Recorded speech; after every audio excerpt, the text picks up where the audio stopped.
Welcome back to 10 Cents Podcast. I'm your host, Robbie, and across from me all the way from Texas is my co-host, Dusty Nixon. And I think I'm recording. I just learned that the hotkeys that I use to turn the screen on and off for my OBS are the same hotkeys that turn the recording on and off on Zoom.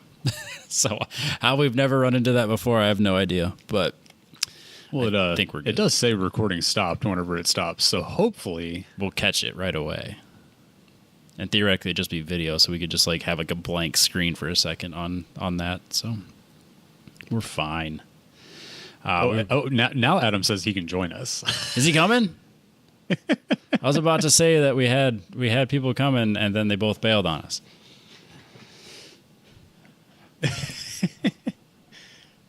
Or he could just be trolling us still. He's messing with us. I'll be on in a second, guys, and then see you in an hour. Do you want to stop and then start over, or do you want to just have him roll into it? I think it's better this way. It's better this way? Okay. It'll be a surprise for everyone when he joins. The best podcast is a wheels off shit show podcast. So nobody's here for a structured podcast. No. It's better. If anything, we have invites out to Eman and Adam, and they can just join right now if they want, or not. So maybe Eman will have a gummy and then just call in. That's what in the industry we call that a tease. Yeah. But yeah, we may or may not deliver on the tease, but it's all about bringing people in. Once they're in, that's all that matters. If whether or not they stay, it's a whole different thing. We can open this up by kind of picking up where we left off with my stuff, because I'm not going to talk a whole lot about it. But so obviously the engine is in Texas with you, getting all the machine work done and scope creeping. We're learning things about VQs. Everything. We're learning everything. Yeah, it turns out if you call Jim Wolf Technology and ask a very simple question about piston to valve clearance, you can get a complete education on the VQ, which is awesome because we need education. So yep.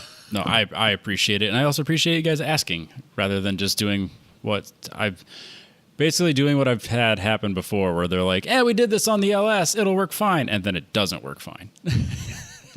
Definitely run into that before. Yeah, it turns out there's a few things that you can do on a small block Chevy that will possibly lead to problems on a VQ35. But yep, we're hopefully taking all of the steps we can up front to make sure that we're doing everything that we can to make it happy and healthy and powerful and screamy. So powerful is it's a relative term. Powerful enough. Or torquey.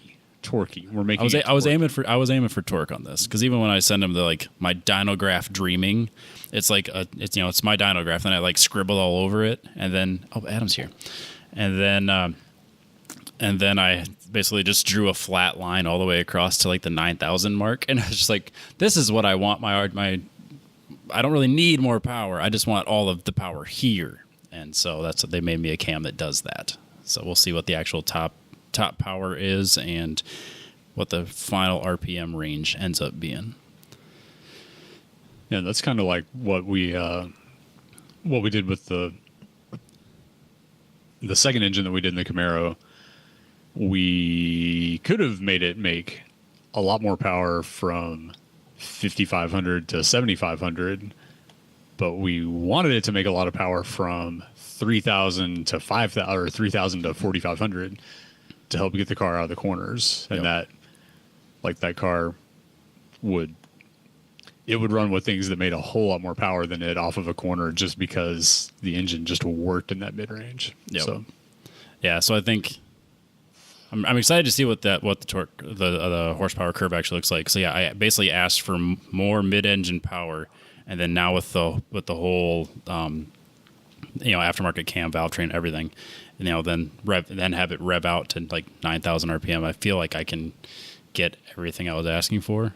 So then I won't have a graph that just kind of peaks at 230, and then when I look at Eric Cattill's and I see that his peaks 1,000 horsepower less or 1,000 RPM before mine, and then just stays there for 2,000 RPM after mine. It's like, oh yeah, our engines are not the same at all. Hi. Adam's here, everybody. Adam! Apparently, Eman might join us also. We sent that email out too. He's probably not coming on, but we tried. Okay, fair enough. Yeah, we're just here, everybody. Hi. We're just talking about scope creep and the engines and the engine stuff. What's that like? Yeah, it's wild. And then follow that up by so someone was selling a brake booster delete kit for the Z on one of the groups I'm in, and it was like half price. So I messaged him and I'm just like, yeah, just send me that. So then now I have non-boosted brakes, and I'm pretty excited about it. You got to watch out for those deals on manual brake conversions on Marketplace. just showed. I had zero plans to do this, and then I was just like, it popped up. I'm like, that's a really good price. I blame Dusty. I should do this.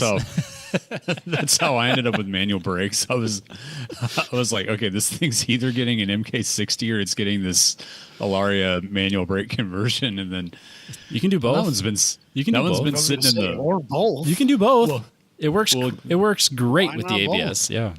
Yeah. We'll get there eventually, but yeah. At that point, it was like that's a decent price. Let me just message him, and oh no, he accepted it. That was exactly what it was. Well, because I messaged him and I was like, I offered him, I was like, I'll give you that price shipped. And he's like, I already got someone offered the same thing. If he falls through by noon, you can have it.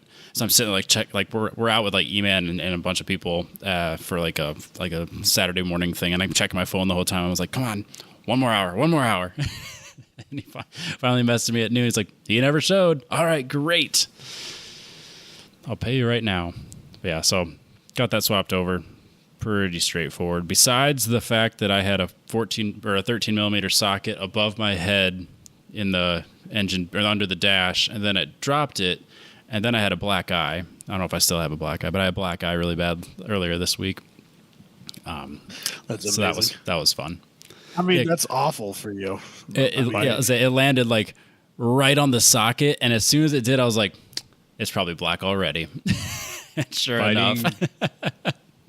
Fighting with that pedal push rod under that dash is in my bottom 5 of things that I've done in a car. Ugh. So I got in mine a couple months ago, and it's always like more pedal travel than what I thought it should. And I figured out that part of it was that I needed to lengthen the push rod a little bit just to. E-Man's here. E-Man's here. Yep. Party podcast. Off the rails. There goes the neighborhood. Yep. So the iPad. He's talking to us on an iPad. Yeah, he always does that. Jesus Christ. Maybe did he decline as soon as he showed up? He's not showing up. What? There he is. Yo. We were just talking about scope creep and brake upgrades. Oh, Robbie is getting manual brakes on the Z. Oh, not for the Viper? I didn't buy a Viper. I'm pretty sure you did. Allegedly. I didn't. I don't have. Real talk. I don't have the cash to buy a Viper, and interest They'll rates. finance anything. Yeah, for 9%. Not that I looked. But I looked. He said. Yeah. Not that he's got quotes from 5 different banks in his inbox right now.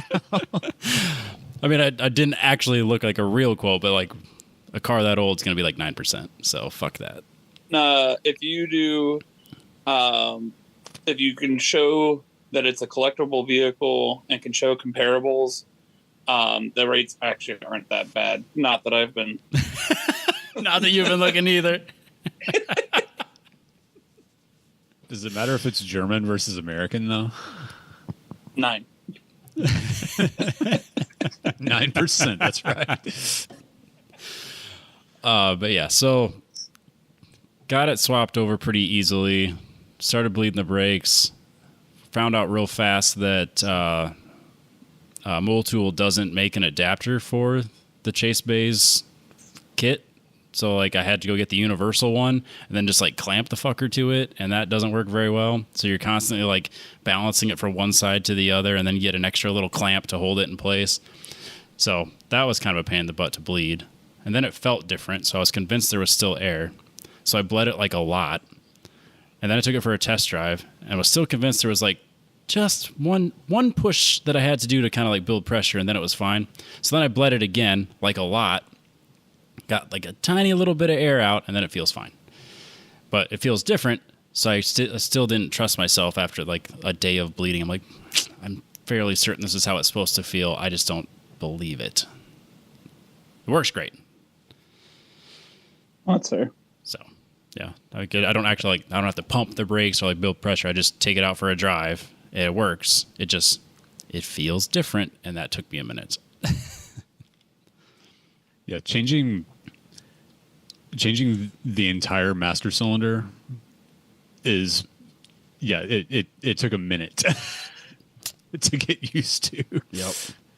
So then, like, yeah, I do like this. Like, anytime I test drive, I do like a loop around our like a 4-mile loop around the neighborhood area, and so like all these farmers are seeing me just like do these, 2-gear pulls, slam on the brakes, ABS locking up, doing its thing, and do it all over again. But it works, and now I can just go sit and I can take it all apart. So do we want to get into our hypothetical? Well, so hold on. I may have missed this already, but how far out are you from having an engine? I'll ask my machinist. A few days. Were we that close? No, not quite. Okay. Well, I was trying to like make plans for Thanksgiving, and Jess was like the whole family was trying to make plans for Thanksgiving, and I was like, well, what we could do is we could go to your sister's house in the Lake of the Ozarks, and then I can just disappear for a day and drive to Dallas, because that's only 5 hours from your sister's house, and I can just be gone for like 12 hours. No big Easy deal. They won't easy even miss you. peasy, right? It's probably better for everybody if I just do that. Yeah. Yeah, it'll definitely be ready by then. Yeah, so I just told her I was trying to like, because we were gonna go down for Halloween, and I was like, well, we should probably do Thanksgiving there too, because we can do Christmas at my family. Just 'cause I don't want to wait till Christmas. Well, no, you need some time to put it back together and get it in the car. Yeah, I mean it'll take like a weekend, but it's fine. You can do that over Christmas. Yeah, and I do have like a 2-week break where I was going to say, you work in manufacturing. They all fucking shut down over Christmas. I work in consulting. And New Year's. I work in consulting. Whatever. You consult manufacturers. You're still in manufacturing. That's true. Still shutting down during Christmas and New Year's. Yep. Yeah, Halloween would be tough, but Thanksgiving, yeah. I figured Thanksgiving would be fine. Thanksgiving's doable. Yeah, Thanksgiving's I figured that'd be easy. Or I'll just scumbag Eman to take a weekend drive with me. Young Eman Do a would have done that. cannonball. Yeah, young Eman would have done that. I haven't been back to Dallas in 15 years, 20 years. See, you're I bought my Blue Miata there when I lived in Oklahoma City. I ran to Dallas and got it. Sounds like you're due for a road trip then. Yeah. Looks basically the same as 15 years ago. I don't think it does. Did they have interstates that are 15 stories tall back then? Oh yeah, they had those when I was growing up there in like the early 90s. Yeah, Okay. That shit's wild. we were starting to do them here, and it's awesome. Yeah, we have 635, which is like 12 lanes above 12 other lanes Hell, for like we don't have that. 30 miles. Well, it's like what is it? The Cobo Center in Detroit, where like the highway goes under the convention center. Yeah, they shouldn't have put that convention center there. The Cobo Their Center fault. the Cobo Center has carpet that looks like a Windows 95 background, and it hurts your eyes. And it goes on for miles down each hallway. It's great.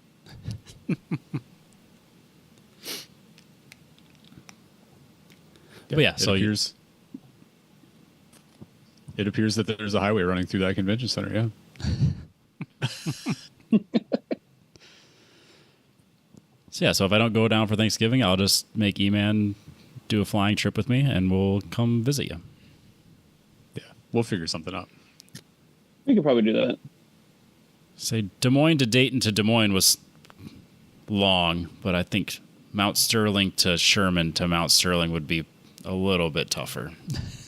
I mean, I did So you did. Oklahoma. I did to Oklahoma City and back in the day. What was the one when you went to Arizona for those engines, or New Mexico?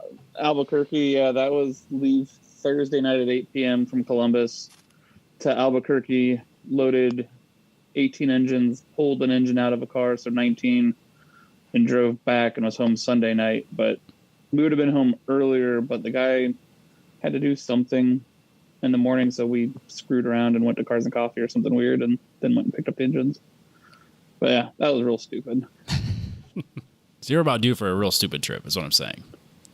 Yeah. At least when you're doing Ohio to Texas, you don't have to drive through Chicago. So There you is got that going for you over Columbus to Des Moines back to Columbus at least. Yes, that is for sure.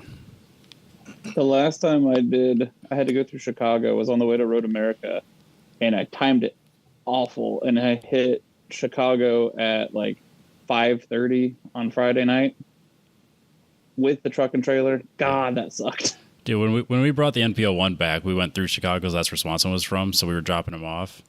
And at like 10 p.m. on a Saturday night, anyone that's on the interstate does not value their life in Chicago. We don't talk about Booney right now. You know, maybe we need to, because then he'll send you your intake back if it still exists.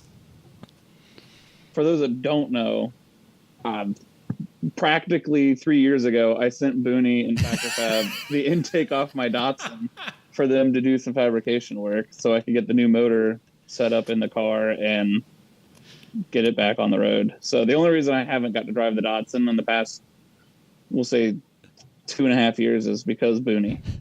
I don't believe that that's the only reason. The motor, It might the new be. the new It motor might is be in the a car. reason. It's not the only reason. The new motor is built and in the car, ready to go, all hooked up. Yeah, for like Minus the last month or so.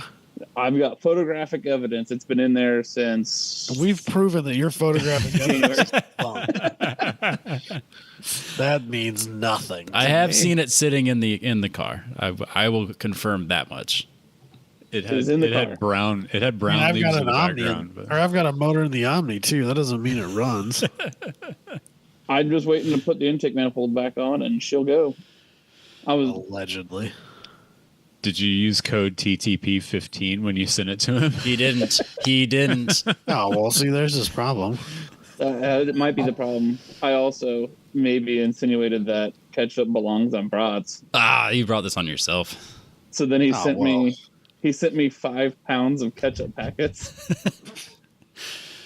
I don't know Booney well enough to I've been biding my time, trying to think of what's going to be perfect, and I think I've lined up what I'm going to send, allegedly. So we'll see.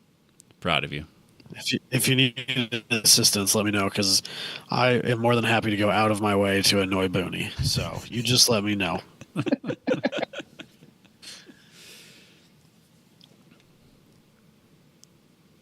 So Dusty, are you drinking Squirt? No. Oh. Topo Chico. Oh, Topo Chico. Okay. so So- I haven't My had a realtor- Squirt in so long. Do they even sell My that anymore? realtor. Yeah, they do. Yeah, absolutely. My realtor staged the house, getting it for now that's on the market, and he put a platter out with San Pellegrino on it, Oh, fancy. and put some in the fridge. And one of the days I was there, I stained the hardwood floors, one of the rooms right before we listed it, and I was dying of thirst there. And I was like, well, I'm not drinking well water, so I'm gonna have one of those. And now I have a taste for really expensive water. I feel like Michael Beck. Happens. I was just pumped the other day. I was at you Kroger. are looking at Porsche, so Same. I don't have it was nice San knowing Pellegrino you. money. I guess. You know There where goes goes. another one. What was that, Adam? Am I breaking up again? God damn it! You're back. You're back. You're good. I appreciate quit. it. It looks like you're I'm using a done. microphone for Looks like you're using a microphone for karaoke. They work though. That's basically what it is. You know what goes great with a flat 6 engine? Fancy bubbly water. Doesn't have any cup holders though. The Viper Allegedly. doesn't either. Allegedly. Just have to hold your pinky out. And then use your knee to hold the steering wheel while you shift, and you're still holding I your don't San think Pellegrino. You're very familiar with the driving position in a air-cooled 911. My body type might have a little more freedom. I mean, I've got plenty of room in it. It's just Okay. allegedly. Oh, yep. Oh, I'm sinking into my bed. I'm willing to test out an air-cooled 911 seating position if anyone is. You know, if you delivered that engine, I can accommodate a Viper drive. I don't think that's true. I think you've had plenty of opportunity to drive things like that, and you've chose not to in order to prevent from being ruined. You've said that. I can also set you up in an air-cooled and a water-cooled. My mom is now, once again, cool grandma. She sold her 6-speed BRZ with the Brimbos and now bought a 996 C4S. So she has a all-wheel drive, wide-body 911 manual, silver over black. It's good, like real good. Soul performance exhaust. It's good. So the last autocross I did, I instructed for a guy that had a. It was the newer. I don't know all the numbers. It's the current gen. Yeah. 991. And it was. I don't remember which. It wasn't it wasn't a crazy option. Like it was optioned up some, but it wasn't anything crazy. And that car, the way it put power down, the way it got out of a corner, the way it flung me around in the passenger seat like a helpless ragdoll, I was like, "This is dumb." Even like a Cayman, like a Cayman S, even a PDK automatic one is a riot to drive. It is dumb good. This was just a GTS, Carrera GTS. Oh, so just $140,000 used. Well, compared to the range that we have available here, but it was dumb, and it was also preventing him from doing very, very poor decision making. Like he would fling it around and just hammer the throttle, and you could just feel the car go, no. Like, whoop, yep, okay. We get through the finish, and I'm like, okay. It's always that part where you like hammer the throttle in the a little less. It's always entertaining. So through the shop, we host a lot of the PCA stuff for this region. Their trailer for track days and stuff is in our lot and everything like that. We store it for them and all that kind of stuff. And it's always funny because we get a bunch of the guys that are just getting into it. And now that Boxsters can be bought for like $5,000, they're the new 944s. Everyone, I've got to bring my Porsche in. Calm down. You have a $5,000 Boxster that needs $4,000 worth of work to make it a $6,000 Boxster.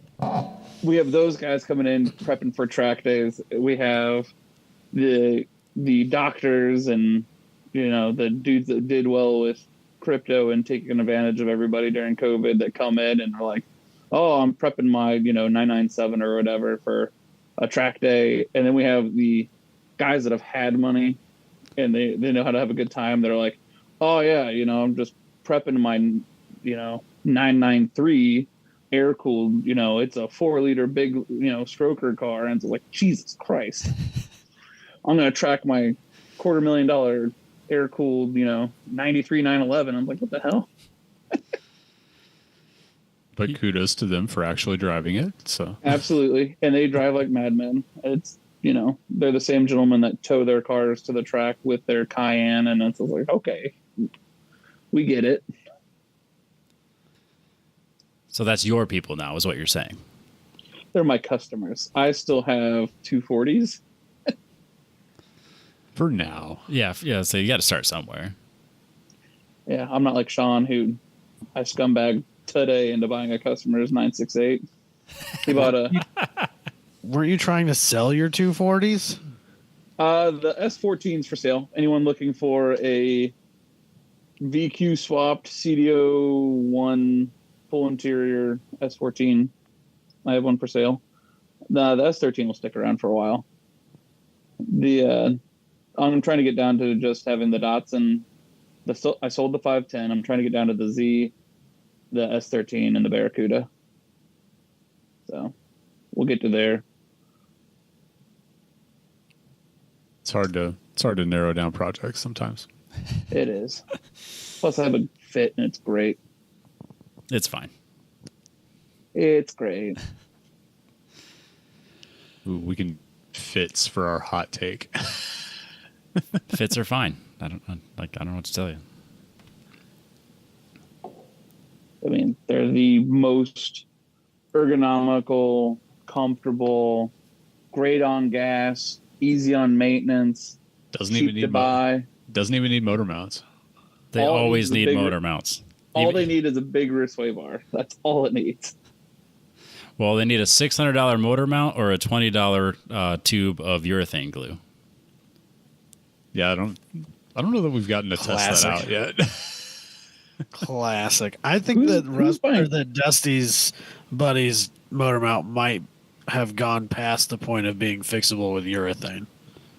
With enough urethane, no, I got it. anything is fixable. Well, I got a new one and then urethaned it. Oh, okay. Well, and who's paying full price for engine mounts? Let's be real here. Nope. Yeah, he got Robbie, don't lie, Robbie. Oh, I didn't buy motor mounts. I urethaned it. he got a top mount that was from like Canada, and he ordered it like right when all of the polar bear tariffs hit, I think. And it kind of got lost for a while, and he wasn't sure if it was ever going to get here, and then it finally did. And then he found out that you had to like modify the piss out of it to get it to actually fit, because it's made to like work for either an automatic or a standard car, and I think maybe a K-swap also. So some things had to be massaged a little bit, I think. But Yeah, it's real annoying because the automatic ones are like $20, and then the manual ones are like $600. It's real stupid. And it like you have to overnight it from Japan or something. I will say, all the parts I've overnighted from Japan, or like FedEx from Japan in the last month, have showed up in like a day and a half. It's been freaking unreal. And then FedEx sends me a text that's like, hey, you owe us tariffs money. Fuck. Because they're right, I do. I owe them tariffs money. Because No, we don't pay the tariffs. The companies pay the tariffs. that's not how in the that other fucking works, countries. man. My The government $150, wouldn't lie to me. the $150 worth of parts that I had to order, all turned into like $300 because I paid all the fucking tariffs on them. Real The annoying. government wouldn't lie to me, okay? It was a $15 part You would, though. for $13 shipping and a $15 tariff. Real fucking annoyed. I know I got That's two what you more get tariff for- bills coming. That's what you get for not buying it from the U.S. They don't sell them in the U.S. I had to buy it from 3 separate companies because I ordered it from one company. They're like, yeah, Nissan doesn't have this. I was like, well, this website has it. So I ordered it from that website. And then they're like, well, I can get you these 2 out of the 5. Thanks. That's what I love about when Driftworks announced that they're no longer selling products in the U.S. Everyone's like, oh, no, now we have to buy American made. And they're like, being sarcastic about it. And it's like, who do you guys think actually builds parts in the U.S.? And of those parts, none of you drift kids can afford the U.S. made parts. I can assure you, no one is making internal parts for the CDO9 in America or Australia. Not until we fire up our Z performance parts business. Yeah. Robbie and I had a conversation about. There's a few things we could do. Yeah, no. Mm-hmm. No. like a big badass front knuckle that takes a C6 Corvette hub in it. Yeah. Yeah. Just do the GTR hub swap. I know a guy. GTR hub swap, just bolt right on. They do. Bolt right in. That's what I was told. Absolutely. Robbie, did you bolt yours on? I did bolt them on, yeah.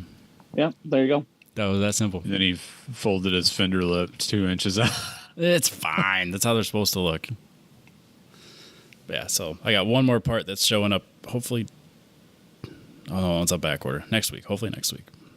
Otherwise, I got all the parts I need to put the transmission back together. That was in shockingly amazing condition when I pulled it apart. So I don't know if I talked about it on the show. So at Autobahn, I lost 5th and 6th gear, which of course was the shift fork because the synchro was going out. So what happens is when you shift into 5th and it starts to grind, you just kind of like force it in there. And then that in turn bends the rod, which then changes the angle of moment that the fork goes in. So then that breaks off the bottom of the fork and then it no longer does anything. So basically you lose the synchro, you bend the rod, you break the fork, and then you also bend the shift lever. So legitimately, it's like $150 in parts, not counting tariffs and shipping. But so all that shit's getting replaced. And then I made a mistake and chipped a tooth on the reverse idler pulley because I dropped it. So that was a $100 mistake. But it is what it is. Who needs reverse? Oh, it crossed my mind. I'm like, it's only one chipped tooth, and it's reverse, and it's the idler. I probably don't need it to be perfect. And then the engineer and me went like, yeah, you do. Asking for trouble. I was like, yeah, you do. Throw that away and get a new one. So I did. Proud of you. First race of 2026, you just grabbed 4th, and all of a sudden, and I was like, oh, the reverse gear exploded. That's right. Yep. So that's why anything that was in line with like the 5th and 6th gear shiftings, all of that's replaced because I'm not having what I had happened before. So anything that could potentially be bent is getting replaced, even if it looks fine. So that should be back together here soon. Enough about me. Dusty, you're doing stuff. Yeah, we've been building headers for like 2 months now. But so whenever you take a car and you build an entirely new front cross member and drop an engine like 8 inches back from where it was from the factory and do a bunch of other stuff, it becomes necessary to just build a set versus we ordered a set of like C6 Corvette headers thinking like maybe there might be some way to kind of like hack them and make them work, and it looked basically like building a set of headers, so we just decided to tackle it from scratch. So well, and the problem is you're this far into it, you can't put a set of headers in there that have been hammered into place. You know, it has to look right. Yeah, and it and so it's a 427 LS, going to turn a lot of RPM. I don't like headers don't need to be like the exhaust is not going to be a limiting factor here. So we're just going straight to it. We're doing 2-inch primaries and that's that. And, 2-inch primaries are freaking gigantic. It turns out like, so we ended up, I scanned the car. I was like, I scanned the frame and the engine and the firewall and the floor. I put a scan together and I took it into Fusion 360 and I'm like, I'm going to figure out how to do these in virtual space before we do it for real. And luckily my dad was smarter than me on that and got the ICE Engine Works mock-up set stuff. So it's like, so the problem in Fusion is it's really freaking hard to like position things in 3D space in there. Yeah, and if it's anything like SolidWorks building like those curves and stuff, that's not basic modeling. That's some advanced shit. So yeah, so I could see it in my head of like I can do the radiuses and build the pipes really easily as the individual pieces, and I can think about how I would want to get them in there and position them like I would be in real life. But positioning, like the way the interface is in Fusion, it just doesn't. I fought with it for a couple of hours and was just like, this is there's no future in this. So I got out there. It's been nearly 2 months ago now, and just took the ICE Engine Works setup, and we've got like 3-inch, 4-inch, and 6-inch radius pieces, and you just like stick them together.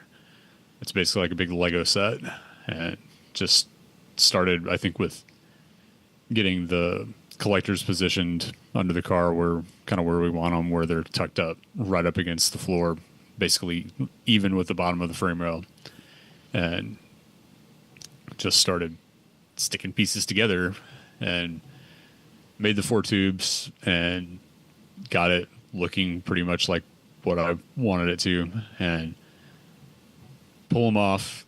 And then you go through and kind of like make you kind of like back trace what you've got in the mock-ups and put it into a worksheet, and that tells you what bends you need and what straight sections you need, and then you kind of go and convert that into the actual metal tubing and stick them all together, like just piece by piece. And it all sounded very simple in my head.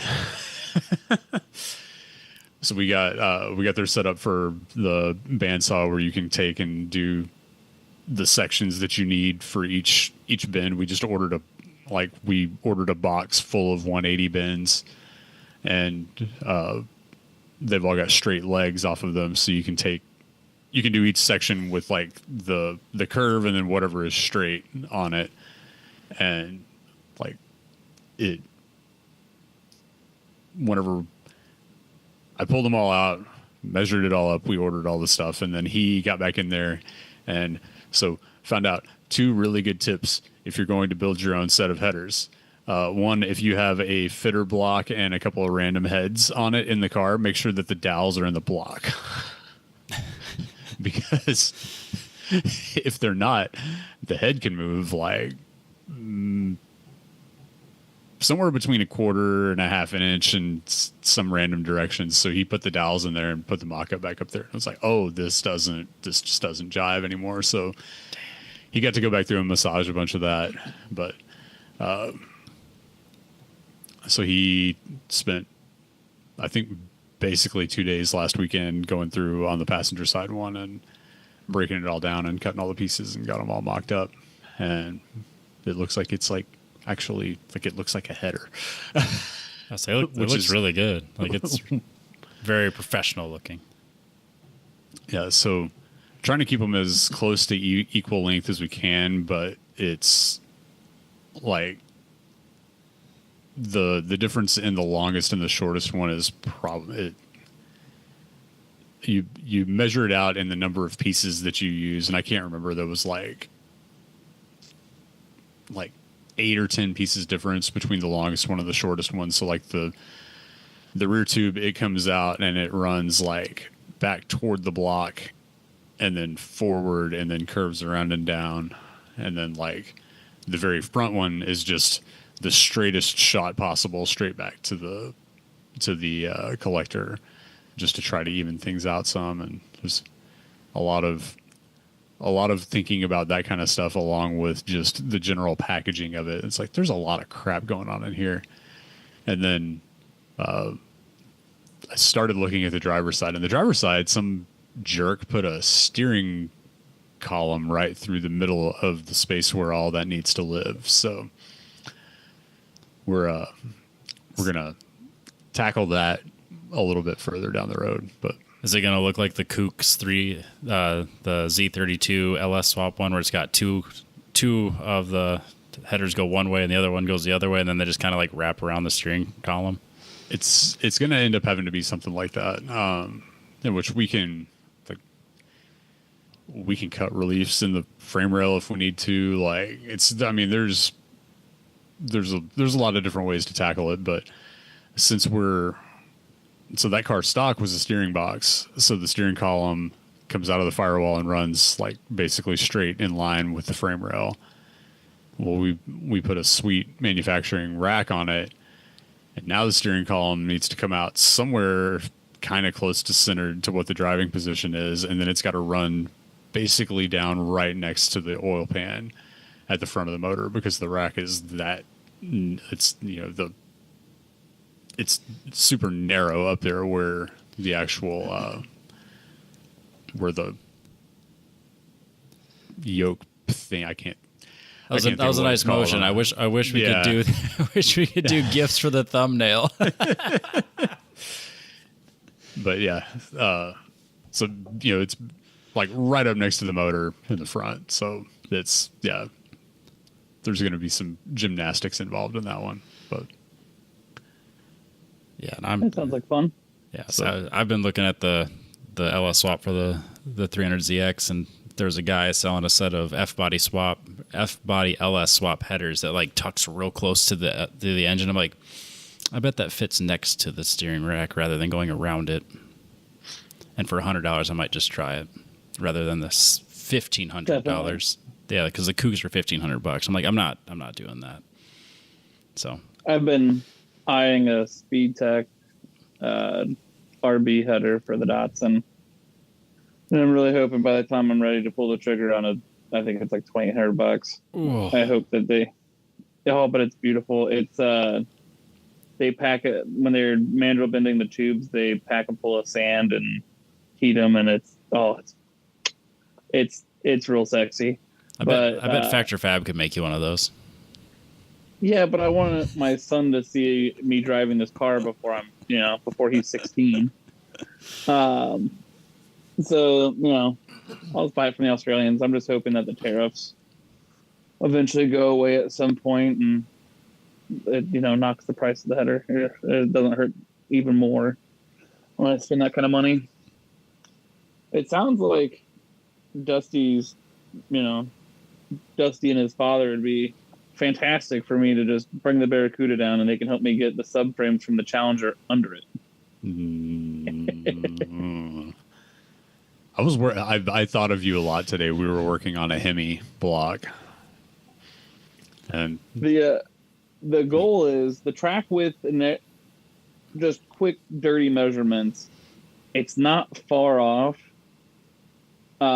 track width wise, front and rear. I'm really kind of itching to see if I can, once I get the car I'm going to put both cars on the lifts next to each other. I'll drop the subframes out of the Challenger, and I'm going to pull the torsion bars out of the Barracuda and the cross member, and just see if I can, line it up and just see if it. Just drop it down on there. Cut a hole in the wheel opening until the entire thing fits, and then flare it to fit. Yeah, easy. I don't think it's going to have to be too wild, to be honest. The Challenger's engine package is surprisingly not massive for as big a boat as that car is. Yeah, it's the ride height's the main thing. You just gotta open it on up and then drop it on down. We'll get there. It'll be just as stupid as the Datsun is. Nah, it'll be way stupider. It's gonna be awesome. I can't go much stupider. Oh no, I guess the S13. The S13, when it was on the little wheels before it had the body kit, and I was like the OEM plus look on 15s. The very first event I took that car to, I got high centered trying to get out of my trailer. Like I got stuck, and if I open the door now, you'll see at the top of the door, or I guess the bottom of the door, where like the gap is, there's massive chunks out of the plywood because the CDO9 hangs too low, and I got stuck, and it was a whole ordeal trying to get my car out of the trailer. Classic drift event shenanigans. Yeah. Been a while. So I haven't driven anything this year. That's weird, because I was explicitly told that having kids doesn't change things.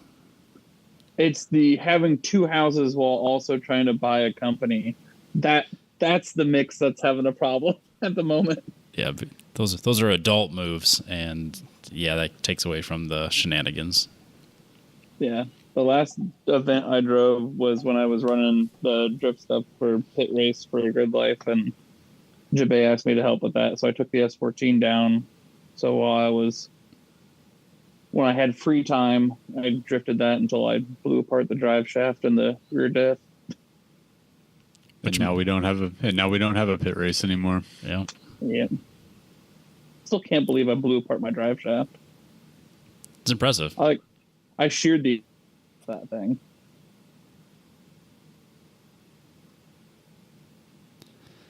Sometimes things happen whenever you drift a car. I mean, it was a one-piece aluminum drive shaft, and it shattered the aluminum part of the drive shaft. Just tore it all the way around. It's a stock VQ. It's not like it's a boatload of power, and it's on 245s. And even that diff wasn't that bad, at all. I mean, it broke the diff, and it didn't break. It didn't break the diff. It broke the pumpkin. No, you have a different diff. Oh, you got the diff out of Purple 3Z. Oh, in that case, that one wasn't bad.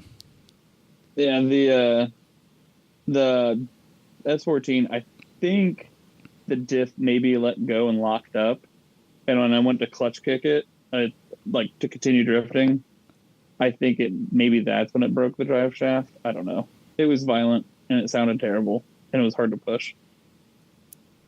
I believe that. But a Honda Fit towed it back to the trailer, so That it couldn't have been that hard to push. Oh, Jabe's just working miracles. I mean, drag racers use golf carts to tow cars around the track, so that really is not like a glowing review of Fit capabilities and smart cars. I mean, the Fit pulls is like the shop tow truck lately, because it has a tow strap permanently into the back of the back bumper, so we use it to drag dead cars around the shop all the time.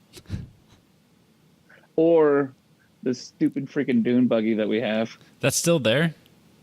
It left today, but the dune buggy's been there for far too long. He brought us it not done. In the time that it was there, it got all 4 brand new calipers replaced with the correct calipers. We had to run new fuel lines because the fuel lines he ran that were brand new were wrong. Oh shoot! We rewired all 12 wires that it has. The engine came out because he had the wrong transmission in it, and it's just one thing after another. It's been there I don't know, it was there for 6 months, something like that. And one test drive, what happened? One test drive, a wheel came off. That was rad. That's not a good test drive. You torqued those, right? No, I thought you torqued those. It was the suspension fell. The whole corner basically fell off of the damn thing that the owner installed on the car. The owner of the vehicle installed. That at that point we decided, hey, we should just nut and bolt this entire thing. So maybe we should check our work here. Everything. Yeah. We gave up on anything he touched and basically started over. And then it died. Fuel pump died on a different outing, so it got rolled back on that again. So yeah, that got dragged back to the shop by the Fit a few times. The shop's always shenanigans. We got the engine out of a 914 right now. What interesting. Nothing too good lately. We've been kind of shuffling stuff around to get ready for the winter. We have a 73 Carrera that we got running off the key for the first time in the past, I think, 25 years it's been parked. Jeez. So that was pretty cool. At some point, one of the valves got stuck and oil got into the exhaust, so it had to run outside for a half hour, just smoking out the whole neighborhood. But yeah, it was cool bringing that thing back to life. just got a 63 or 60. I don't remember what year it is. It's a long hood 911 running back to life, but for some reason it's on 5 cylinders. So figure that out next. We work on normal cars too, though. Nope. It's always 911s. Yep, it's always numbers matching, air cooled, limited paint. What? Yeah, it's odd interior colors. That's a thing. That's a thing. It is a thing. It is a thing. But we are one of the only shops in town that does like classic restoration. Not classic restoration, I guess. We don't do any body work, but we're only one of the few shops anymore that messes with carbureted cars around and British cars, European cars, right-hand drive cars. Like that's the place to bring them.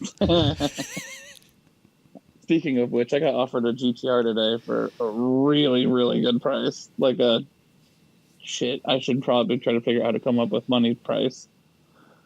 R32. That'd be silver great. Over black. So, how good of a price is that? Yeah, does it need to store it at somebody's place for a while? It is a price that is less than 25 for an R32 that's in nice condition. Which, Ooh. Yeah, that's reasonable. I think 20 would do it, to be honest. Man, That's which is for anyone that's looked at R32 GTRs, that's a steal of a deal. Yep. I familiar. Do it. He'll even ship it to you. There's a short list of things that I would no question send the little white car in my garage packing down the road for, and yeah, R32 would be. Of course, I would end up totaling it, trying to learn how to right-hand drive. Oh, it's not hard. Order, but it's not hard at all. He would even send you it. the main thing I worry about is just pulling out of my neighborhood. When you bring an engine up. Yeah, we could stay. Oh, just drive it. Yeah, drive it back. I can stay at my place until then. It's fine. Yeah. I'll park it next to the Viper. They're cool. It is very cool. It's not in my game plan. I have my eyes on other prizes, so. But when he said his price, I was just like, fuck. Like, well, that's downright reasonable. Right. So yeah, but we work on normal stuff as well, and we work on American stuff. I have a 63 or 64, I don't know, Falcon coming in. That's not normal stuff, dude. I was gonna say that's not really normal. I said American stuff. I was bringing it back around to American stuff. I mean, we did what brakes on a 2016 BMW today, and if timing you belt on RDX tomorrow. Yeah, I was gonna say if you want to start saying normal things like, yeah, we did whatever stupid crossover or Camry, not this crazy Barracuda from way back in the day. Oh, those are the crazy ones are the Cougars. That's a whole different conversation. We're not even talking about cars anymore. We're talking about cars here, man. Come on. Oh, we have a gentleman that, for whatever reason, he has 3 different year Cougars that are all sub like 30,000 miles. 6 manual V8 cars that are all stick. One of them is like an XR7 that's like hunter green over tan. Oh, it's beautiful. Work on we can go down the silly list of cars. Those are the fun ones, but we also, everyday drivers. But yeah. Do you have any more cars that the client doesn't want to fix that I can buy? Yeah, I'm sending a fit to scrap tomorrow. 2015. You don't want that one though. Well, if it's going to scrap, no, I don't want it. Well, it's going to scrap because there's a hole in the block. At 125,000 miles. What? That's like new. This car, it's a 2015 at 125,000 miles. This poor car has had a timing chain done, which shouldn't be done that early in life. Or ever. it was ready for its second timing chain a few years ago. It has come in for oil changes more than once. They only hold 3.5 quarts of oil, and it came in with like a half quart of oil in it. Oh no. And last Friday, it came to us. I think I sent you the videos of the one that was hydrolocked, shooting water out of the cylinders. You didn't send me that one. Oh, I need to. She claimed that she drove into a puddle. They always say that. That was 4 days after it rained. I drove into a puddle, and it hydrolocked the engine. It wouldn't even turn over, so we pulled the spark plugs and just geysering water out of it. We got it cleared out, got it dried out. Miraculously, we got it running again. Changed the oil. It just dumped a bunch of water out of the oil. Car ran and drove fine. Took it on a pretty decently long test drive to make sure it behaved as it should. Sent it home Friday. Tuesday morning when I walked into when I pulled up to the shop, it was sitting out front, and it was like, oh, what the hell? Dead. Big dead. Dope. Yeah. I'm trying to think what other. I'm just going to keep selling Robbie all the cars that no one wants. And I'll keep turning around and selling them for a profit. It'll work out. I'm not mad about that. He only wants German ones going forward, though. No. Even if that Mini Cooper would have been free, I still wouldn't have taken it. I would have thought about it, but I probably still wouldn't have taken it. That one's British. The Abarth was like $300 for the Fiat 500 Abarth. I wasn't offered the Abarth. I didn't think you'd be into it, so I didn't.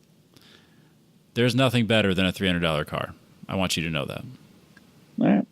I will start making sure all cars that are going away, you get dibs on. Thank you. Because like bringing home a car and not telling Jess about it is still one of my favorite things to do, even if it's just a flip. Don't tell her that you're storing cars for us this winter. She already knows about that. Bummer. But she doesn't know when they show up. So yeah, when she saw the Viper sitting there, man, it was that was the best. She was so mad. I think Robert's talking about bringing you the STI. Yep.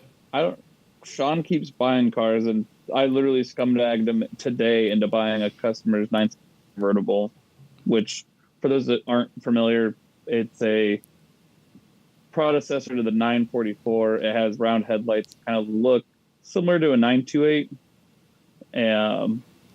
Yeah, it's an interesting car, but yeah, he was picking up one of his other cars and goes, man, Haggerty hasn't got back to me about buying this thing or selling this thing, and bringing a trailer seems too complicated. And, if someone just cut me a check for, I'm not going to blow up a spot, X amount of dollars, it's theirs. And I immediately slid the little dividing window open from the front into the shop, and, hey, Sean, get your checkbook.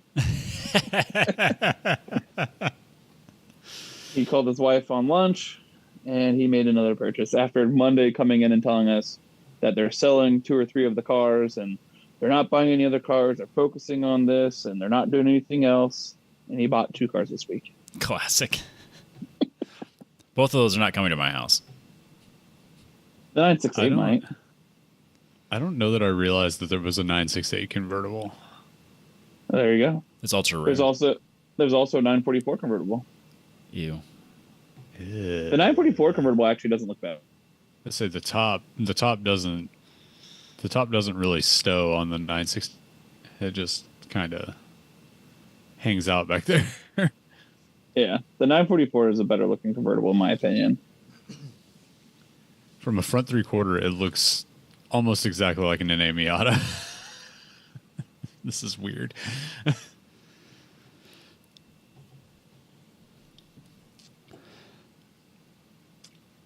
Adam, are you okay? He's tired. I only like every third word. Robbie's upside down right now. What's going on? It's totally fine on our end. I'm just kind of here. It sounds great. Nope. I only hear like every third or fourth word being said. So, I don't know. We got the end of the line. Yeah. Oh no, it says my internet connection is stable. It might be my fault. Robbie was literally upside down a second ago. I don't know. Yeah, that's how we do the show now. Robbie actually mounted his desk to the ceiling. Jokes on all of you. Robbie's in Australia. That's not the worst idea. If I hadn't just moved here And realized that Ohio's the greatest. or that I needed to change. That, Regardless of where I went, I needed to go. but it's also great here. I do like it here a lot. And I just had a friend of a coworker message me from John Deere that was like, "Hey, you're at EWI, right?" And I'm like, "Yeah. We have something you might be able to solve." So I might have just brought in more work. There you go. Attaboy. Yeah. That's how you get that raise and bonus to get a Viper. Let's not talk about that. Why you gotta blow up my spot?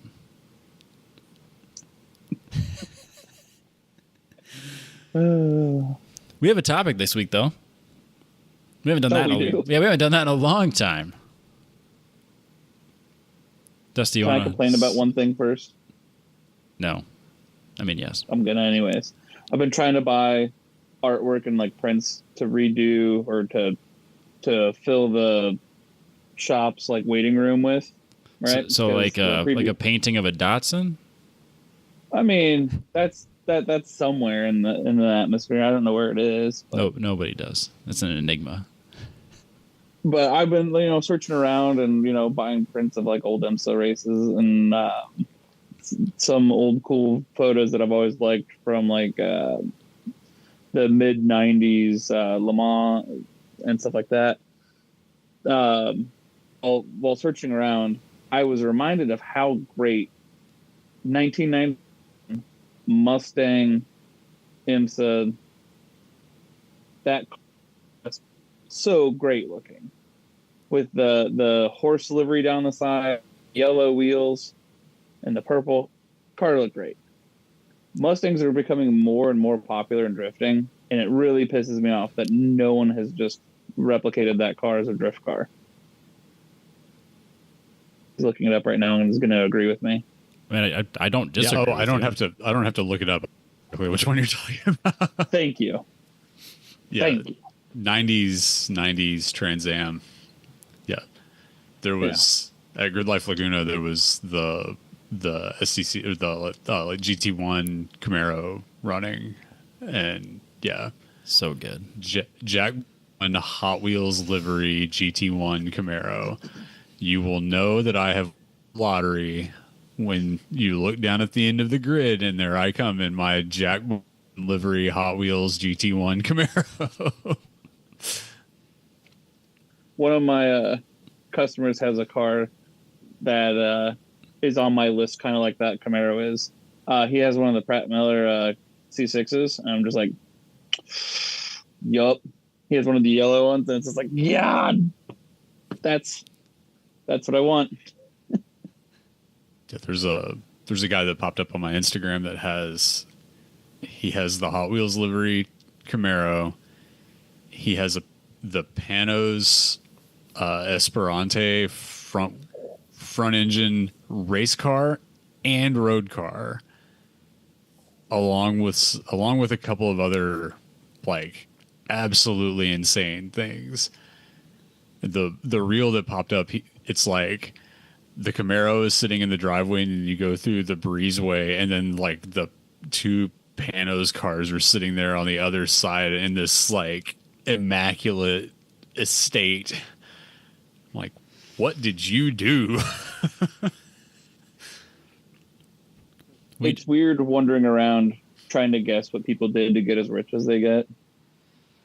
We walk from where we moved to.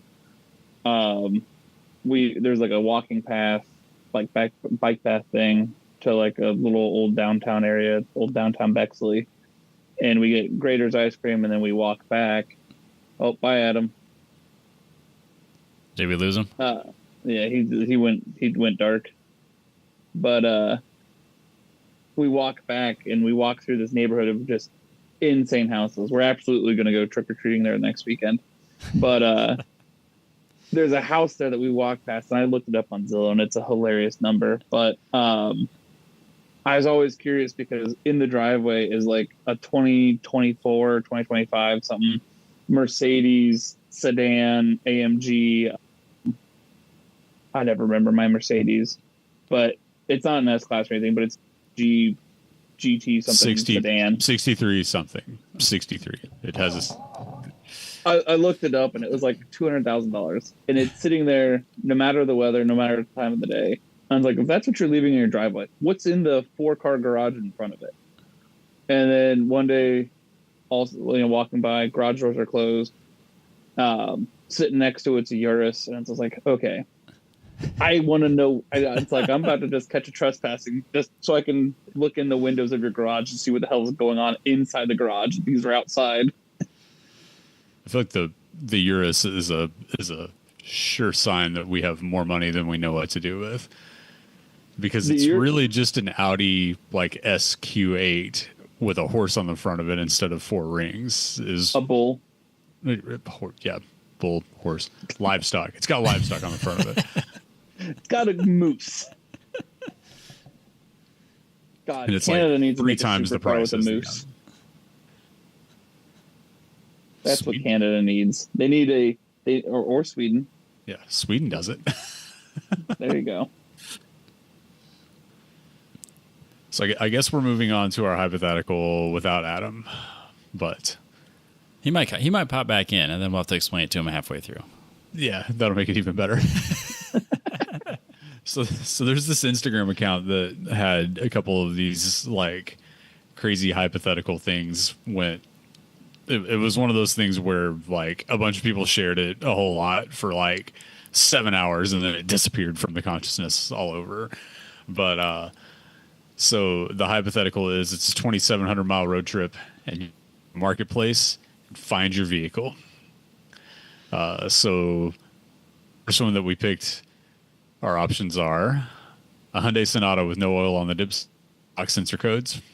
Oof. And it has the like monster claw decal across the headlight, which is a sure sign that it's been properly maintained. A stretch limo with no reverse, and it's slipping in every gear. A 3.4 liter V6 Camaro, but it's a donk, and it has stock gearing. It's got gigantic wheels. 32s. As someone that's driven one of those, I have driven that exact car. Of course you have. Or a 2010 Nissan Leaf, and it's on its original battery.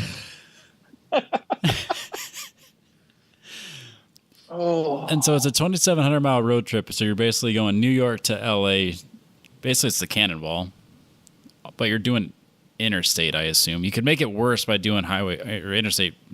Highway 50. The loneliest road in America.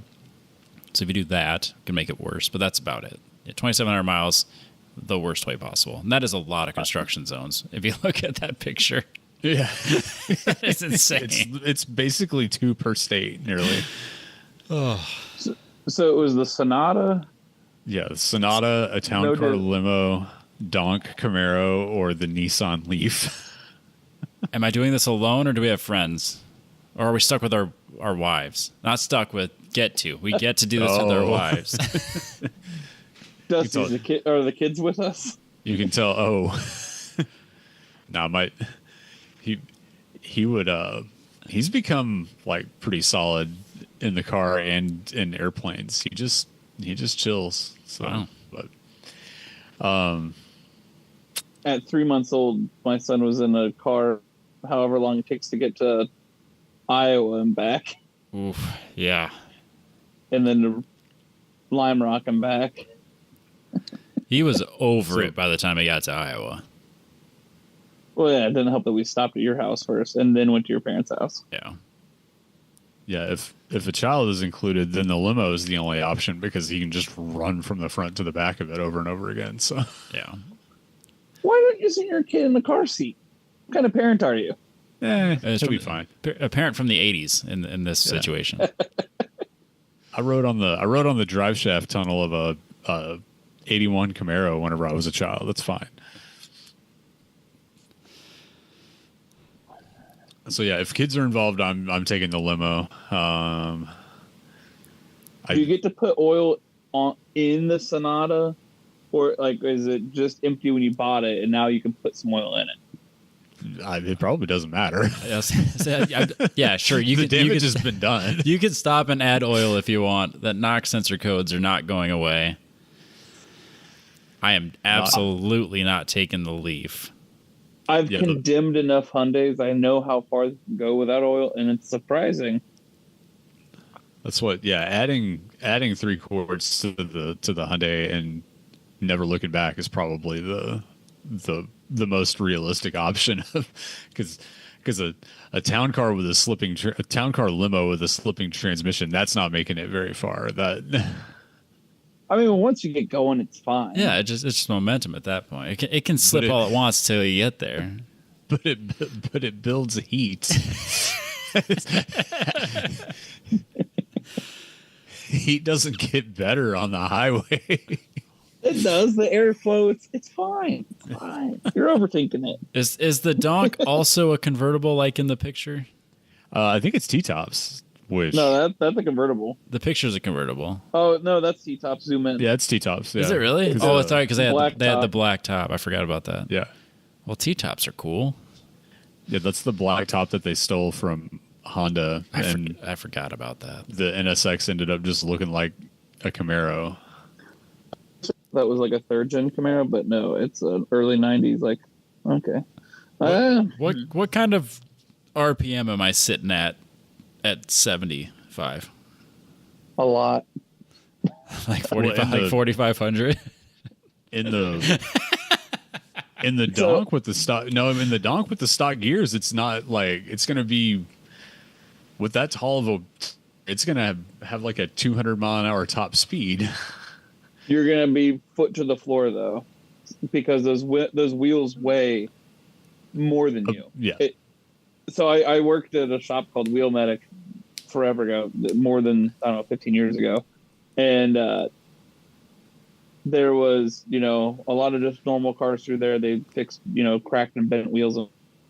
And then the other side of the business was aftermarket wheels. And we did a bunch of muscle cars and Kragers and that stuff. And then we had a salesman who now owns his own shop. And all he did was sell wheels to drug dealers. So a lot of, you'd be amazed how much you can spend on, a set of 24s and 26s. Yeah, we did multiple, $20,000 sets of wheels. It's weird. That is a weird life. So, Zach that you at Hoonigan, that was the token, crazy big block guy. He just bought, because he's doing his own YouTube stuff now. And he just bought a Cadillac. It's the Cadillac version of the Escalade.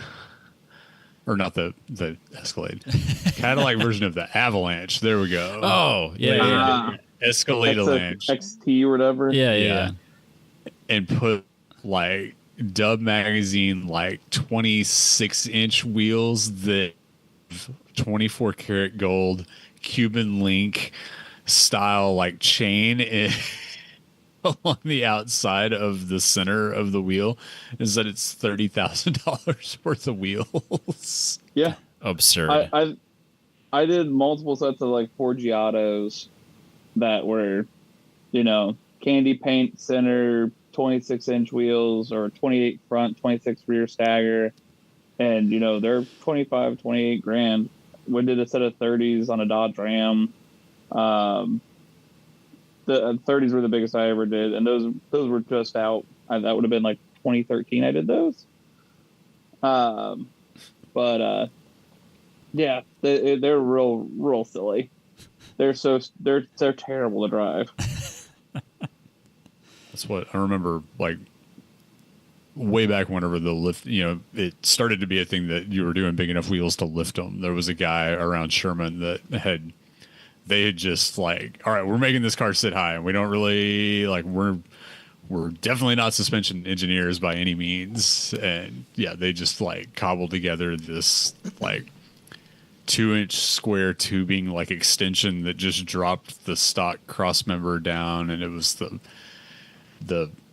like a Crown Vic or something. So it had like a link rear suspension. So there's just the rear suspension links are sticking down at an absurd angle. And yeah, it's like, if you see it in your rearview mirror approaching a stoplight, just run it. Just keep going. Don't. Yeah, it's wild. Like we had, and then they decided they should start making those kind of cars fast, which is fantastic because it's like, I don't know, like 71 or 2 Caprice that came in, candy apple red gator skin roof, red gator skin seats, 502 crate engine in it. And he ended up putting a supercharger on it, and it's on 28s in the front and tucking 26s in the rear. It's got a bit of a squat to it. Oh, that thing was so rowdy. It had a hell of a ton of chop. I love driving that car around. That was great. Donks are silly. I don't want to drive across the country in one, but they're fantastic. Yeah. All right, and there's a second one on this too that has a kind of a fun tie-in with something that happened recently in the club racing social media world. So I could throw this one out too. So same scenario, 2,700 mile road trip. So step back. We decided that the Sonata with no oil in the dipstick and the knock sensors is the only option. It's the boring option, but yeah. I'm going Sonata first. Yep.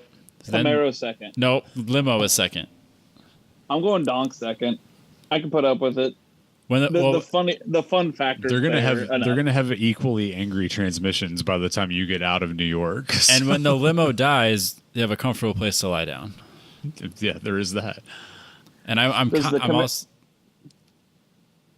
Does the Camaro have the monsoon radio in it? Ooh, that matters here. Ooh. Let's say it says yes. it's a V6, so I'm guessing not. That's fair. I'm fairly confident in our abilities to take 50 weight oil and the Lucas Save an Engine goop, and we can make it anywhere with that Sonata. Just some engine honey in there, and just Yep. I have no doubt in my mind that pressure will be perfect the whole way. There's also. Go ahead, Dusty. Sorry. I sold a quart of that Lucas to a gentleman yesterday that was driving an 80s Nissan that had 400,000 miles on it. And I was like, this is exactly what you need, buddy. Yep. He said, it didn't used to smoke, and I let it sit for a couple months, and now it starts smoking. Yeah, I said, yeah, that's because the valve seals are now powder. They were like gooey powder. Now they're powder. Yep. There are 3 pictures in the group chat you guys should both enjoy. That Cutlass is. I look at that and that gator skin one, the gator skin one's is a video. It's on my Instagram somewhere. I'll send you it later. But that Cutlass, that's on 4G Autos, square setup. I don't remember the sizes anymore, but probably 15-20 grand. Had a matching steering wheel. That's absurd. My first instinct, if I was, say, a criminal justice professional, is probable cause. Yeah, the Dodge Ram's got 30s on it, and then the wheel I'm holding up, I couldn't lift any higher. So I can only imagine how much that weighs. Like think about how pounds. Think about how much the billet, like the for that weight, when they started with it. They're legitimately like a good 60-70 pounds, like for like the single piece ones, and they get they get heavier. Yeah, it's real for just the wheel, not counting the tire. Yeah, and then you get like the floating wheels where it's a solid wheel. We did a bunch of them that were like solid 26s, no spokes, and then you mounted. It looked like almost like a guillotine, and it was a floating like instead of a spinner, it was a floating thing, and it just kind of sat there Yeah. swaying. Oh, and yeah. that thing that swayed weighed like 30 pounds.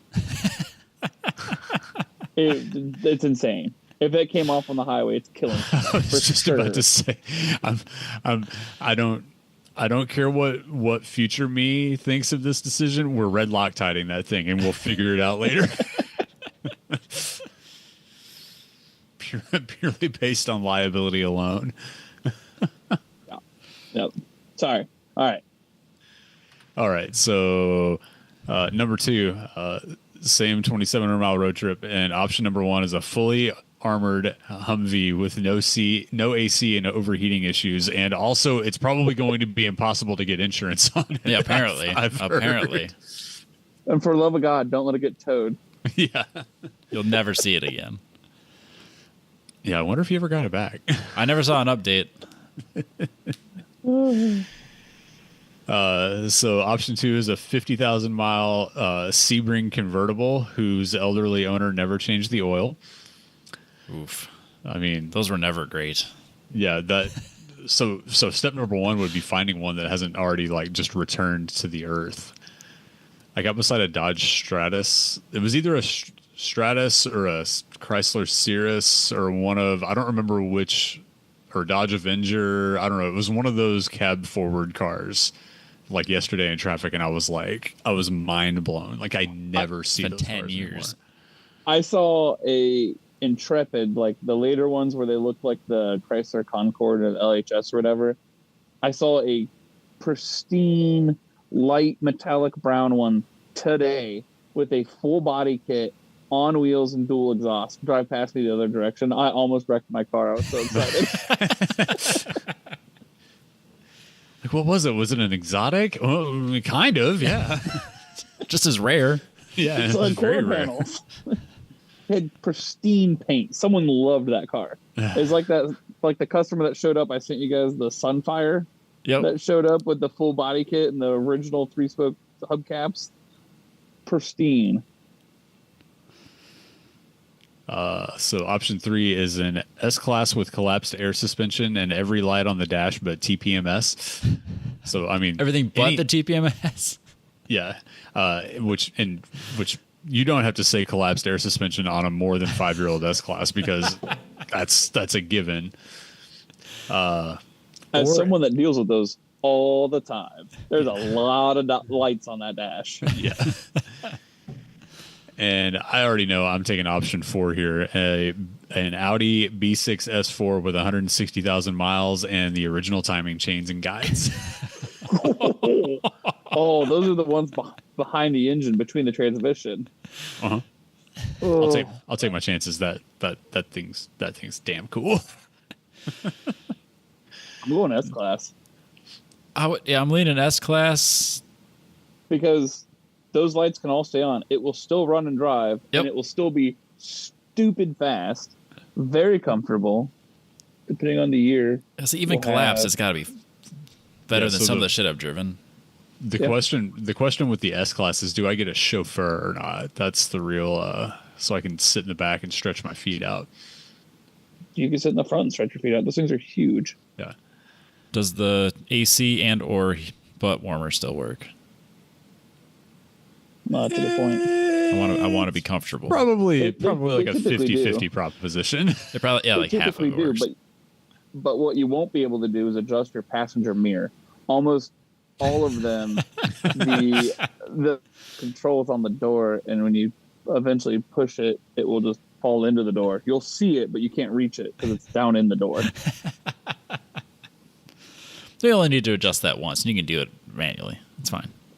And no, the air on an S-Class Mercedes is the most troublesome, annoying thing in the world because you have a distribution block in the front right corner behind the headlight, and it's just compression fittings with little collets and it's little plastic tubes. And Mercedes only sells the tubes in 6, but you need like 30 of them. And it goes to the back to a dividing block, and then it splits and goes from coil to coil. It's awful. Yeah, and it's some weird metric size that only Mercedes sells, I'm sure.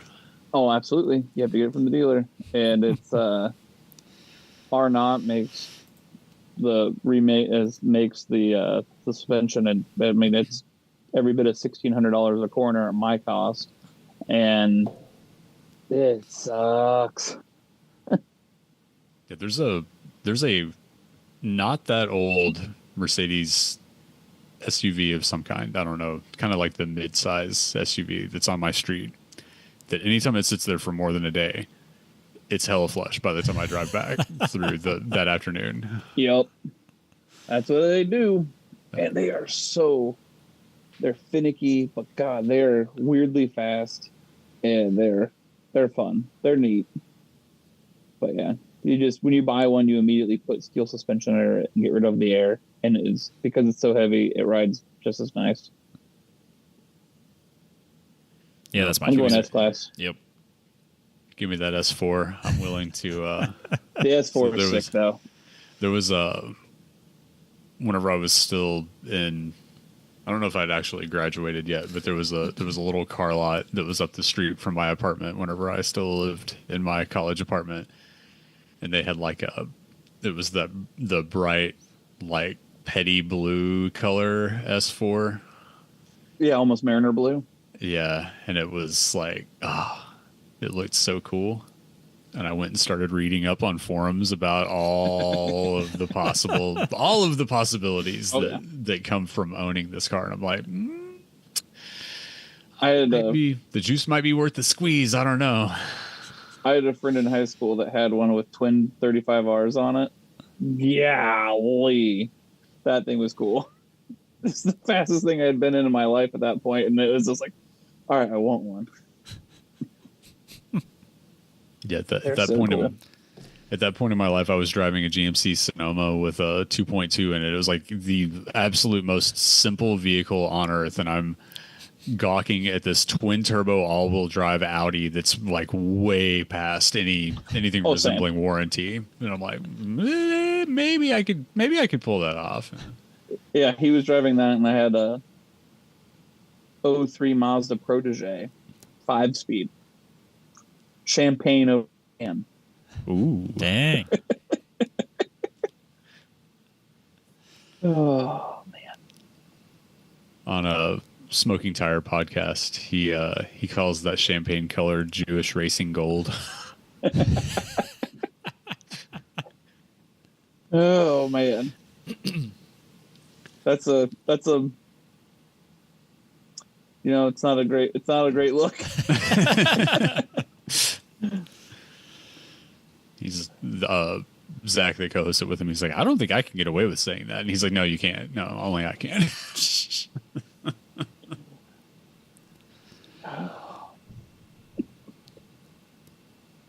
I'm proud that you said it, though. Yep. Yeah. But if anyone's made it this far into the podcast, nobody it's listens to the It's show anyway. totally It's fine. Hey, man, I'm hanging on for dear life here. I wasn't realizing I was going to be on this, and then I'm on it. And I've already taken my edible, so I think I'm gonna just do, like anytime we do a podcast from now on, I'm like, we're gonna do it this day at this time, and I'm just gonna send out invites, Yep. and whoever fucking calls in, that's the podcast. We're sending out 12 Zoom invites. How far were you guys into the show when I decided I was doing this? 15 minutes, maybe a little longer. Hell yeah! But we teased that you might join at the beginning, and then you showed up. Yeah, so it worked out. That's just good showmanship. That's the podcast bringing things to life. I mean, that's speaking it into reality. Yeah. Join us next week when we have Max Verstappen and just with AI, I'm sure I can make this work. Let me look at my options down here. Maybe that'd be one way to get a bunch of GLTC drivers, just kind of like steal all the emails and just be like, just cold call everybody. I mean, I can just show up at Chandler's house. Yeah, I know where he lives, and I'm pretty sure he lives like a few houses down from Cotil. So Cotil, whatever it is. The exclusive post-season interview with Matan Rosenberg and Eric Cotil. Matan likes me. I can get Matan to have a conversation. He got to drive the drift car, so he was happy. he cracked me up because I let him drive the drift cart. He got in there with his Hans on and was like getting the seat just right and really just pulling the ever living shit out of the harnesses to get. And it's like, you're going out on a skid pad in a 350Z, driving in sandals all weekend. Yeah. Hey, dude. You're like you put your open face DOT helmet on, and you're like, all right, read the room. I said that to him when I took him out in between races, and then I told him, after the race, come back and we'll put you in the driver's seat. And he was getting all this buckled up, and I was like, seems a bit overkill. I took you out when I was wearing slip-on shoes and sweatpants, but okay. Whatever he feels is right. Yeah, the drifter attire is usually half a helmet, gloves, no sleeves, shorts, and whatever laceless shoes you have on. Normally, I'm in jeans. I like driving in my Chuck Taylors, high tops, t-shirt, gloves, helmet. Yeah, I've taken the track days and autocrosses that I've done this year. I've been wearing Vans for my driving shoes, and I really Vans shoes. I really like Vans shoes. Vans shoes. I'm more of a Puma guy myself. Report back in the group if you get Vans shoes ads after you listen to this show. I hope they do. I just need to figure out how to get sponsored by Hey Dudes. They used to be so cheap, and now they got too expensive. I must spend $60. Need SFI rated Hey Dudes. Oh, there you go. They're too mainstream now. Everyone's got them. Yeah, I need to find. Yeah, I want regular old black Vans, but in an SFI rated shoe just for giggles. But just Scotch Brite them, it'll be fine. Or Scotch Guard. Use some Scotch Guard, it'll be fine. Nate Hamilton was trying to scumbag them on social media to respond to him for a while because he was driving he's guy for that too. Yeah, he was driving his pro car in a full driving suit in Vans. Absolutely, he is the most down to earth. Him and Ryan Littoral are the most down to earth dudes. I say that, but most of them are. Chris Forsberg is pretty chill. But yeah. Nate Hamilton is a super nice guy that is just he's the perfect face for Vans getting into motorsports. Too bad Vans is owned by a giant soulless corporation that doesn't really care about anything anymore. That's everything. Exactly. Yeah.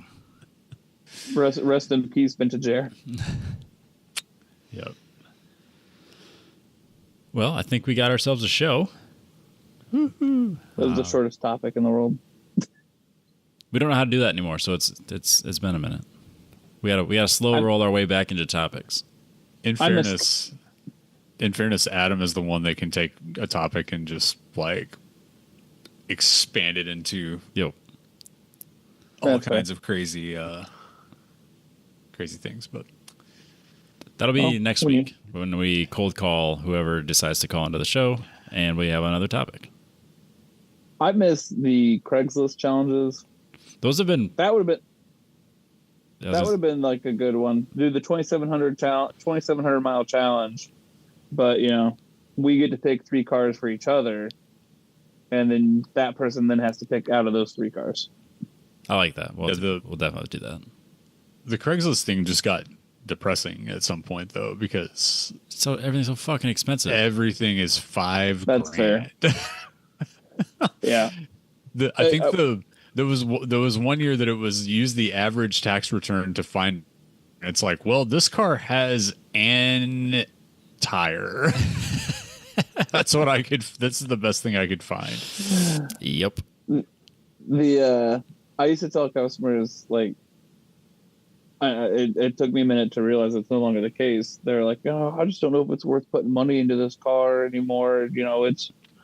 It's 2009 and it has 200,000 miles on it. It runs all right. It's probably only worth like $1,000 though. It's so old. And like, no, it's running and driving, and the check engine lights off, and all 4 tires match. You have a $5,000 car here.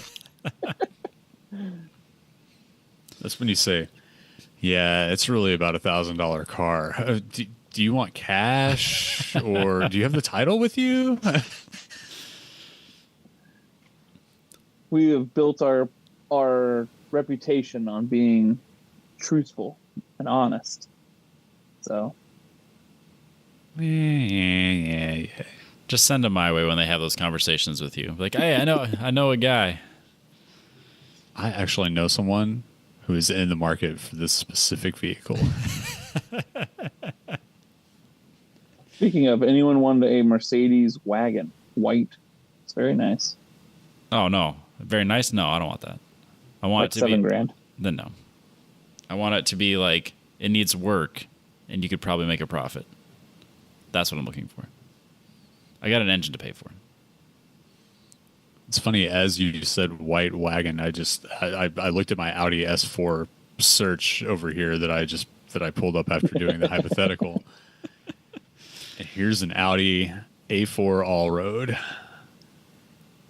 And Yes. I've always had this weird soft spot for the all-road. Think of how good it would look, on some racelands just in the dirt. Yeah, so this one, it's still stock height, but it's already on some 19 by 10.5 Kansei Astros. So it's stock height on 19 by 10s. yeah, it needs to be slammed, but It needs Jesus. yeah. But it's a work in progress. How dare they? It's a work in progress, but not for Go the other way. $12,500. Go the other way. Don't buy wheels. Buy coilovers and some wheel spacers, and then eventually get wheels. The OEM wheels would have been fine, just spaced out and lowered. Yep. I don't know if this thing was dumped like 5 inches, it'd be pretty sweet. Everything dumped 5 inches is sweet. Uh-huh. There's so many. Once again, pinkies out. There are so many air-cooled 911s driving around Columbus that are in the dirt thanks to my shop. As they should be. Sean sits out front with his 88, and it's in the weeds. It is so low. It's perfect. And everyone drives by it in their stock boring one, and they're like, man, that looks great. And Sean's like, I can do that for you in about 2 hours, because all we got to do is turn the torsion bars down. And every car that comes in now basically leaves at a minimum, they get dropped down to Euro spec from US spec, and everyone's like, oh man, it looks so much better. It's like, yeah, no shit.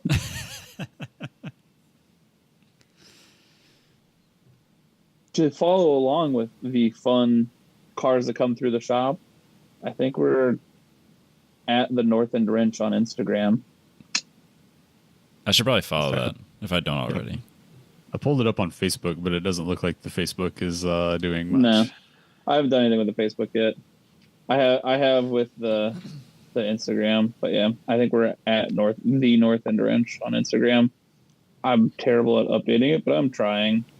Dude, they listen to this podcast. They're fully aware of terrible updatings, except for Dusty's personal.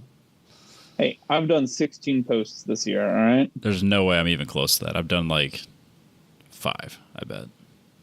There's a 356 on. There's all sorts of good stuff on there. And then if you want to see pictures of Robbie's engine getting machined at some point in the future, you can follow Acme Auto Parts. Yes, do that. Definitely do that. But our stuff's I've done pretty good about having like 2 posts a week on there. I'm trying to. I don't remember anymore. I'm getting old. Do a lot of hydraulic cylinder stuff and hydraulic hose stuff and machine shop stuff on there. So The only hydraulic stuff I want to watch is that redneck dude that's always rebuilding the pumps on like Instagram Reels and TikTok. That guy's hilarious. I'm not sure who that is. he's not firing on all cylinders, I don't think, or maybe he's just from Alabama. I'm not sure, but he's always rebuilding like the like big like heavy equipment like hydraulic cylinders and stuff for like excavators and things like that. And so is he Australian? No, I think he's just from the South. Because there's one Maybe of he's our Australian. But yeah, one of our guys he's just from the South. One of our guys follows a dude that's Australian that has like a giant lathe and works on these like drilling rig cylinders and stuff like that.